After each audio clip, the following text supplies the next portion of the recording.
بنتي جوزها توفى من شهرين، وهو يعني كان بسم الله ما شاء الله مقتدر، فساب لها هي وولادها ورشة كبيرة، الألموتال وأخشاب وحاجات زي كده يعني، بمثابة مصنع صغير بسم الله ما شاء الله يعني.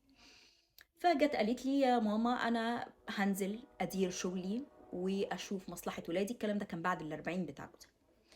فقلت لها ماما احنا ما عندناش ست في سلو عيلتنا تنزل تقف تشتغل، خصوصا لو مع عمال، ده امر مرفوض مش مطروح يعني، مش هنتناقش فيه.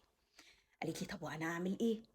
هسيب يعني شغلي واسيب المكان اللي بياكل ولادي؟ قلت لها لا يا ماما، مين قال الكلام ده؟ في رجاله عندك في عيلتك ينزلوا يقفوا يشوفوا مصلحتك ويشوفوا شغلك.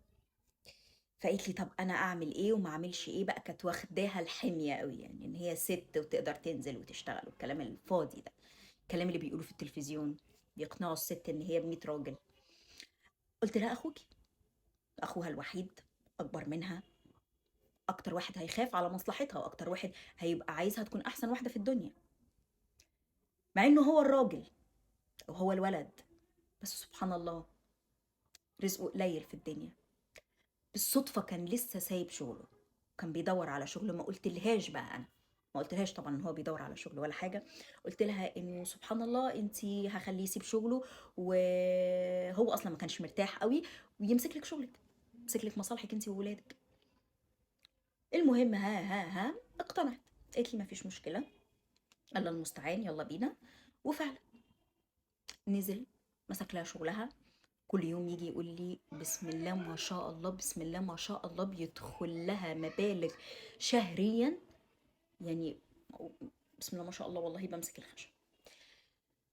المهم اتفاجئت ان الهانم حاطه لاخوها جاسوس، واحد بينقل لها اخباره، بيقول لها اللي بيحصل في الشغل، بيقول لها بياخد كام ما بياخدش كام، طلع له مصلحه من ايه ما طلعلوش مصلحه من ايه، كلام زي كده. فالهانم المحترمه بدل ما تروح تواجه اخوها، راحت جات له قدام العمال وراحت قالت له سيب الشغل، هات مفاتيح المكان، واحنا خلاص اللي بينا انتهى في الشغل، وانت هتفضل اخويا كل حاجه، ولكن الشغل احنا اسفين كل واحد يروح لحاله. لقيته اتصل بيا مقهور، مقهور ان اخته وست توقفه كده زي العيل قدام العمال وتقول له الكلام ده. قلت له انا هتصرف. كلمتها قلت لها تعالي لي. جات لي قلت لها ايه اللي انت عملتيه مع